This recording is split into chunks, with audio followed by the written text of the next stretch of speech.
লোকসভা ভোটের প্রচারে হাতিয়ার সন্দেশখালীর মহিলা। অনুব্রত গড়ে ভোট টানতে নয়াপন্থা বিজেপি প্রার্থীর। দেখুন, আমরা যে সংকল্প নিয়ে নেমেছি, আমাদের একটাই সংকল্প যে এই টিএমসি সরকার, অত্যাচারী সরকার, ধর্ষিত সরকার, সেই সরকার একজন মহিলা মুখ্যমন্ত্রী। তো সেই জায়গায় দাঁড়িয়ে একজন মহিলারাই পারে একটা মহিলা মুখ্যমন্ত্রীকে উৎখাত করতে। তাই আমরাও মাতৃশক্তি আজ নানুরের বুকে এসে এটাই আমরা বার্তা দিতে এসেছি যে আগামী দিনে তারাও সতর্ক হন, মাতৃশক্তি জাগরিত হয়েছে। দেখুন, আমি আজকে যেখানেই প্রচারে যাচ্ছি, গ্রামে গঞ্জে বলুন, শহরে বলুন, ওনাদের একটাই দেওয়াল লিখন দেখতে পাচ্ছি, যেটা ওনাদের মূল লক্ষ্মীর ভাণ্ডার। ওনাদের স্বাস্থ্য, শিক্ষা, চাল চুরি, দুর্নীতি, রেশন দুর্নীতি, কি চুরি নেই, কোনটার নাম করব না আমি। সব জায়গায় ওনাদের চুরি দুর্নীতিতে ভরপুর। তাই ওনাদের এখন একটাই সম্বল লক্ষ্মীর ভাণ্ডার। কিন্তু অন্যদিকে আমরা কি দেখছি, আমার সন্দেশখালীর মায়েরা যেখানে এখানে উপস্থিত হয়েছেন, ওনাদের বক্তব্য আপনারা শুনলেন। সেখানে আমাদের মায়েদের, বোনেদের ওপর কিভাবে অত্যাচার করা হয়েছে, কিভাবে দিনের পর দিন তাদের ধর্ষিত করা হয়েছে, তাদের রাত 12টার সময় ডেকে নিয়ে টিএমসি গুন্ডা বাহিনী, শাহজাহানের মতো গুন্ডা বাহিনীরা কিভাবে তাদের ওপর নির্যাতন করেছে এবং তাদের ইচ্ছা মতো তাদেরকে ব্যবহার করেছে। এর থেকে লজ্জার আর কী হতে পারে? আমাদের মাননীয় মুখ্যমন্ত্রী একবারও এটা নিয়ে মুখ খুলেছেন? আমরা মহিলারা এখানে ওনাকেও এই প্রশ্নটা রাখতে চাই যে উনি মহিলাদের জন্য কি স্বাধীনতা দিয়েছেন। আজ আমাদের 75 বছর স্বাধীনতার কথা আমরা বলছি, কিন্তু আমরা কেন আজও স্বাধীনতা পেলাম না? কেন মহিলারা নির্যাতিত হবে?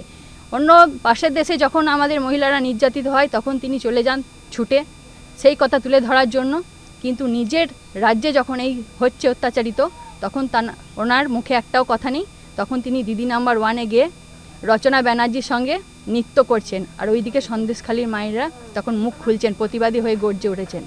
তো এই প্রশ্নটা ওনাকেও আমাদের মাতৃশক্তি দ্বারা বলতে চাই যে যিনি মা মাটি সরকারের কথা বলেন, তিনি কেমন মা, কেমন মাটিকে, কেমন মাটিতে উনি আমাদের মায়েদের রক্তাক্ত করছেন, কিভাবে ধর্ষিত করছেন, সেটার দিকেও যেন নজর দেন। আর বেশি নজর না দিলে ভোট বাক্সে তার প্রভাব পড়বে। আমাদের মাতৃশক্তি থেকে, আমাদের যুব সমাজ থেকে, আমাদের গরিব থেকে, কৃষক থেকে সকলেই জাগরিত হয়েছে। ভোট বাক্সে তার জবাব দেবে। 13ই মে আমাদের ভোট, 4 এপ্রিল আমাদের গণনা। সেই গণনার দিনই আপনারাও দেখতে পাবেন যে ভোট বাক্সে তাদের জবাব কিভাবে দেয়। দিদি, কতটা প্রভাব পড়বে এই সন্দেশখালী থেকে মহিলারা?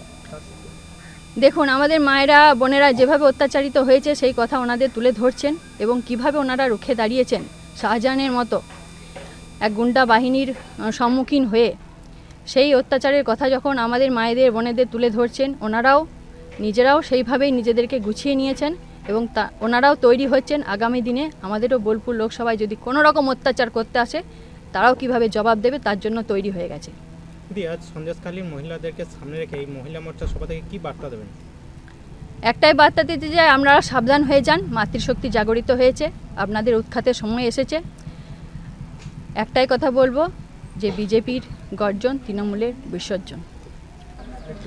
আসলে সন্দেশখালী থেকে আমরা এখানে এসেছি, আমাদের সন্দেশখালীর উপর যে অত্যাচার হয়েছে, নারী নির্যাতন হয়েছে, সেই কথাটা তুলে ধরার জন্য আমাদের বোলপুরে আসা। এটাই হচ্ছে এই কারণের জন্যই আমাদের বোলপুরে আসা এবং প্রত্যেক মায়েদের কাছে জানানোর জন্য আমাদের বোলপুরে আসা।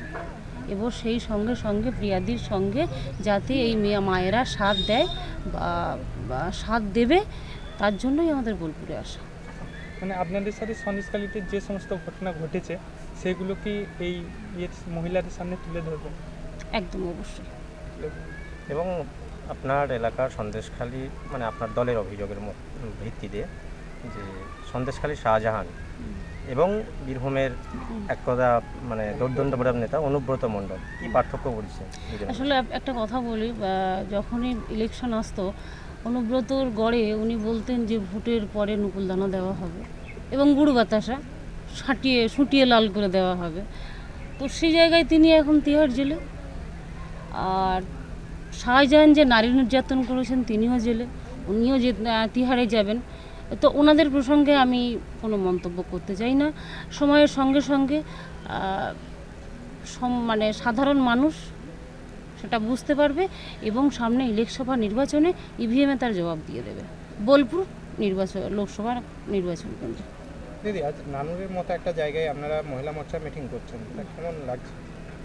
ভালোই লাগছে। কি পরিস্থিতি দেখতে পাচ্ছেন এখানে? ভালোই। প্রিয়াদি বা প্রিয়া সাহা ইনি এখানে জিতে যাবেন। মানে যেহেতু নানুর একটা তৃণমূলের গড় বলে পরিচিত। তৃণমূলের গড় বলতে এটা তো মাননীয় মুখ্যমন্ত্রী এটা তো সম্পূর্ণ মুসলিম ভাই বোনদেরকে আমাদের থেকে মানে এই ভারতীয় জনতা পার্টির থেকে সরিয়ে রেখেছে, বা উনি আমাদের সঙ্গে সবসময় হিন্দু মুসলিমদের মধ্যে একটা বিভেদ তৈরি করার চেষ্টা করছে মাননীয় মুখ্যমন্ত্রী। দিদি, আপনারা যে এই বোলপুরে যে মানে প্রচারটা করবেন বা আপনাদের সাথে অভিজ্ঞতা যে শেয়ার করবেন, সেইগুলো কি ভোটে কোনো প্রভাব পড়বে? একদম। শুধু সন্দেশখালির যে আমরা আন্দোলন করেছি, সেই সন্দেশখালির আন্দোলন গোটা পশ্চিমবাংলা তথা ভারতবর্ষ টনক নড়িয়ে দিয়েছি আমরা। আপনারা কি এই নির্বাচনের দিন পর্যন্ত থাকবেন এই বীরভূম? না, আমাদের কার্যকলাপ শেষ হলে আমরা বাড়িতে ফিরে যাব। আবার সময়সূচি করলে আমরা হয়তো অন্য জেলায় যাব যখন আমাদের প্রয়োজন মনে হবে। আমরা এখানে কোনো জেলায় আমরা কোনো নেতৃত্বের প্রয়োজনে যাচ্ছি না, আমরা আমাদের প্রয়োজন মতো আমরা বিভিন্ন জেলায় যাচ্ছি, কারণ আমরা এই সরকারকে উৎখাত করেই দেখব এবং এই সরকার যতদিন পর্যন্ত উৎখাত না হবে আমরা সন্দেশখালীর মা বোনেরা থেমে থাকবো না। হ্যাঁ, এই বলে আমি আমার বক্তব্য শেষ করছি।